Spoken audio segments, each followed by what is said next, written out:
ചൂരൽമലയിൽ ശാഖകളുണ്ടായിരുന്ന കേരള ഗ്രാമീൺ ബാങ്കിനും കേരള ബാങ്കിനുമാണ് കൂടുതൽ ബാധ്യതകളുള്ളത്.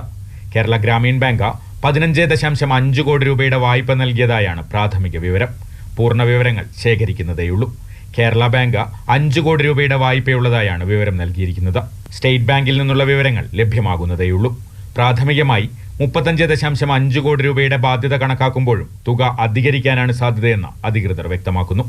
അതേസമയം വായ്പകൾക്ക് മൊറട്ടോറിയം പ്രഖ്യാപിച്ചത് പ്രാഥമിക നടപടി മാത്രമാണെന്നും ദുരന്തബാധിതരുടെ ബാധ്യതകൾ പരിഹരിക്കാൻ വിശദമായ പാക്കേജ് തയ്യാറാക്കുമെന്നും additional chief secretary Sharada Muraleedharan വ്യക്തമാക്കി. നബാർഡിൻ്റെ ഒരു സ്പെഷ്യൽ പാക്കേജ് കൊണ്ടുവരാനായിട്ടുള്ള നടപടികളായിട്ടുണ്ട്. ഇവിടെ തന്നെ കൺസെഷൻ ലോൺസ്, ഇപ്പോൾ കൺസംഷൻ ലോൺസ് ആയാലും ഉപജീവനത്തിന് വേണ്ടിയുള്ള ലോൺസ് ആണെങ്കിലും ഹൗസിംഗ് ലോണിൻ്റെ കാര്യത്തിലാണെങ്കിൽ ഇതിലൊക്കെ തന്നെ ചർച്ചകളും തീരുമാനങ്ങളും SFBCയുടെ ഭാഗത്ത് നിന്ന് എടുത്തിട്ടുണ്ട്. ചൂരൽമലയിലുള്ള ബാങ്കുകൾക്ക് പുറമെ സമീപ പ്രദേശങ്ങളിലെ ബാങ്കുകളിൽ നിന്നും നിരവധി പേർ വായ്പയെടുത്തിട്ടുണ്ട്.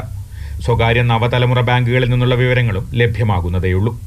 മരണമടഞ്ഞവരുടെയും കാണാതായവരുടെയും വായ്പാ വിവരങ്ങളും അധികൃതർ പ്രത്യേകമായി ശേഖരിക്കുന്നുണ്ട്. മാതൃഭൂമി ന്യൂസ്, വയനാട്.